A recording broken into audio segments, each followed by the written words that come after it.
So, some time ago, and I don't really remember exactly when, I watched this fantasy series where there were dragons. Unfortunately, even though they showed dragons flying in the sky, you never saw dragons on the ground. And I'm not only complaining about this because I would have liked to see dragons on the ground, I'm complaining about this because a world where dragons exist is not going to be a world where you can experience an entire story, an entire series of events without dragons becoming part of it at least once. Because dragons cannot be ignored that easily, right? The point I'm trying to make is that if you are writing a story set in a magical world, the magic cannot appear and disappear when you want it to. It's going to be part of the fabric of that world. So you're going to have to fashion your world in a way where the magic is, at least to a certain extent, explained.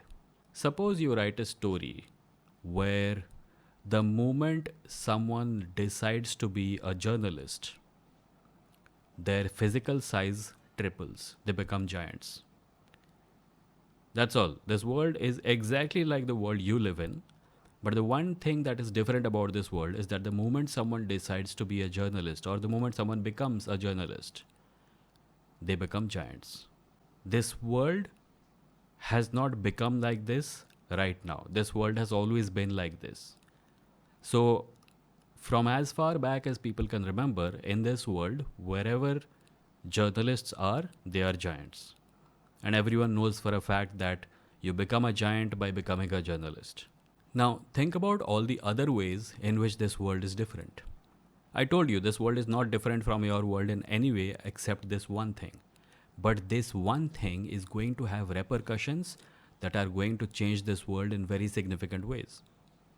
Imagine what looking for a house in this world will be like.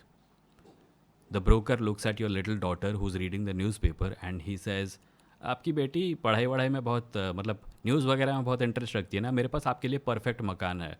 बेटी को 16 साल का, 17 साल का, 18 साल का होने में लगेंगे शायद 2 साल.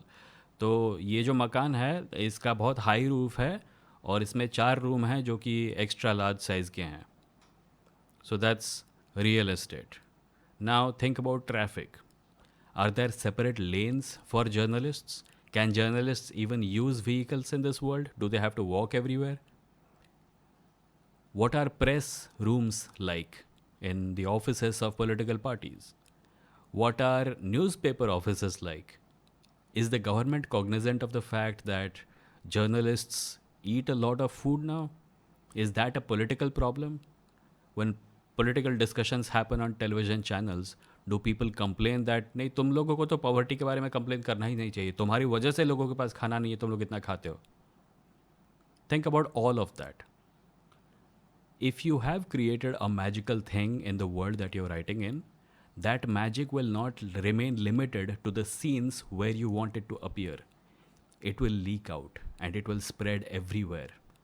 And if you do not acknowledge the fact that this system is going to spread everywhere, you are going to create a world which will not appear realistic or credible to the people who are reading your story.